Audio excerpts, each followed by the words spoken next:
ଶୋଇଥିବା ସମୟରେ ଘରେ ହେଲା ବିସ୍ଫୋରଣ, ଉଡ଼ିଲା ଛାତ, ଭାଙ୍ଗିଲା କାନ୍ଥ। ଏଭଳି ଏକ ଘଟଣା ଦେଖିବାକୁ ମିଳିଛି ଗଞ୍ଜାମ ଜିଲ୍ଲା ଛତ୍ରପୁର ଥାନା ଅନ୍ତର୍ଗତ ଚିକଲଖଣ୍ଡି ଗାଁର ଜି କାମରାଜ ରେଡ୍ଡୀଙ୍କ ଘରେ। କାମରାଜ ତାଙ୍କ ପତ୍ନୀ ଓ ପୁଅ ରାତିରେ ଶୋଇଥିବା ସମୟରେ ଘରର ରୋଷେଇ ଘରୁ ହଠାତ୍ ଜୋରରେ ଶବ୍ଦ ଶୁଭିଥିଲା। ଶବ୍ଦ ଶୁଣିବା ମାତ୍ରେ କାମରାଜୁ ଓ ତାଙ୍କ ପରିବାର ଲୋକେ ରୋଷେଇ ଘରକୁ ଯାଇ ଦେଖିଲା ବେଳକୁ ରୋଷେଇ ଘରର କାନ୍ଥ ଭାଙ୍ଗି ଯାଇଥିବା ବେଳେ ଘରର ଛାତ ମଧ୍ୟ ଫାଟି ପଡ଼ିଥିଲା। यासह रोषेई घर समस्त आसबाबपत्र एड़ेतेड़े पड़ा। एने सूचना पाइबा परे छत्रपुर थाना अधिकारी और तांका टीम घटनास्थल में पहुंची तदंत आरंभ करथिले। आज सकाळु छत्रपुर एसडीपीओ अग्निशम विभाग साइंटिफिक टीम पहुंची तदंत करथिले। तदंतरे कारण स्पष्ट न होबारु भुवनेश्वर एसएफएसएल टीम और राज्य बोमा निष्क्रियकारी दलर साहाय्य मगा जाइछि। ଏହି ଦୁଇଟି ଟିମ୍ ଅପରାହ୍ନ 2ଟା ସୁଦ୍ଧା ଘଟଣାସ୍ଥଳରେ ପହଞ୍ଚି ତଦନ୍ତ କରିବେ। ତେବେ କାମରାଜଙ୍କ କେହି ଶତ୍ରୁତା ନଥିବା ବେଳେ କିଭଳି ବିସ୍ଫୋରଣ ହୋଇଛି ତାହା ଜାଣିନଥିବା କହିଛନ୍ତି କାମରାଜଙ୍କ ପୁଅ। ମୋ ନାମ ଜି ଭବାନ ଶଙ୍କର ରେଡ୍ଡୀ, ବାପା ନା ଜି କାମରାଜ ରେଡ୍ଡୀ।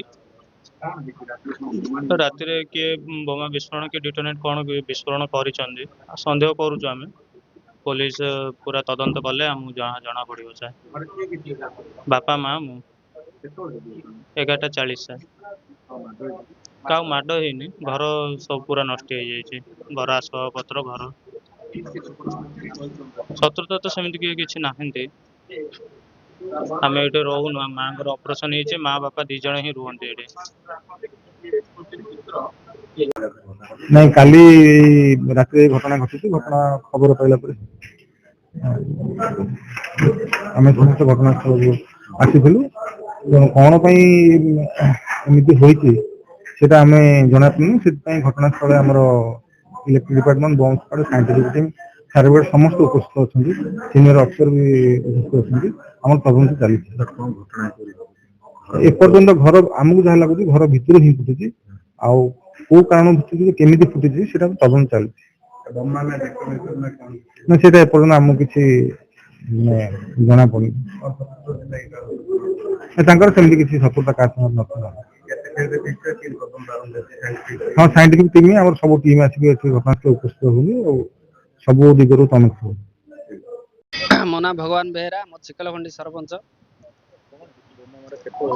राति 12:11 भितर घटनाटी होईची। घटना हो सांगे सांगे पुलिस आसी ताकू तदंत करी होमगार्ड 2टा जगै थिले राति जाक। पुणी सकाळ आसी तदंत चली। ये घटना बड़ दुखर घटना।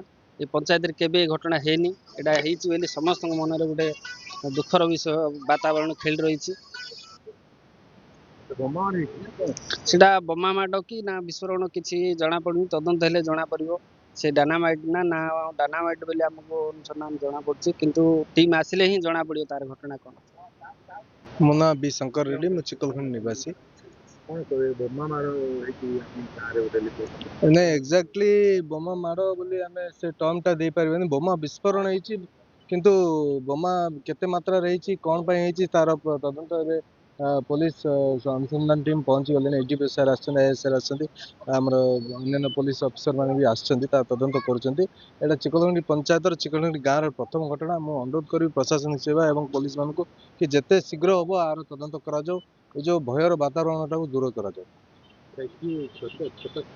किसी क्षताक्त है बट घरटी संपूर्ण नष्ट आसबाब पत्र नष्ट जेहेतु से प्रथम घर आग घर शोई पड़ते बारिपट आड्रु से विस्फोरण होती अल्प के बर्ती जाते 3 जन जीवन जाता से भगवान को बहुत बहुत धन्यवाद कि द्वारा किसी क्षति है।